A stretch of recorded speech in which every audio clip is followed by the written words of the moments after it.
আমি কেক ডেকোরেশনের জন্য কোন ক্রিমটা ব্যবহার করি, কিভাবে একদম একটা পারফেক্ট ক্রিম তৈরি করি, কিভাবে খুব দ্রুত আমার ক্রিমটা স্টিফ হয়ে যায়, আজকে আপনাদের সাথে শেয়ার করব। আপনারা দেখতেই পারলেন প্রথমেই আমি ইনস্টা হুইপ একটা ক্রিম নিয়ে নিয়েছি।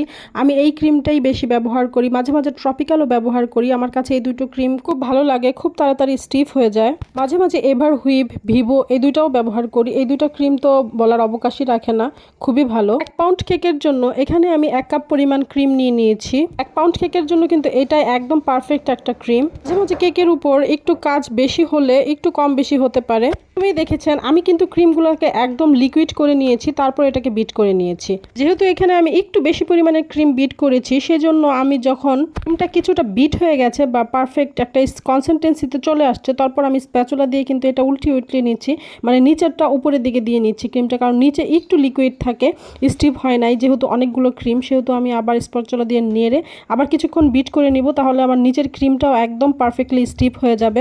এটা কিন্তু সবসময় করতে হয় না, আপনি যখন অনেকগুলো ক্রিম একসাথে বিট করবেন তখন এই কাজটা অবশ্যই করবেন। কিন্তু আমার বিটারের কাঁটাটা নর্মালে রেখেই এই পুরো ক্রিমটা স্টিফ করেছি, কোনো হায়ার বা লো করে দেই নাই। তখন দেখবেন আপনার ক্রিমটা এরকম একটা কনসিস্টেন্সিতে চলে আসছে, তখনই বুঝতে পারবেন যে আপনার ক্রিমটা একদম পারফেক্টলি বিট হয়ে গেছে।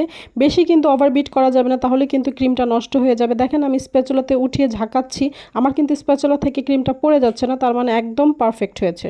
ভালো থাকবেন সবাই।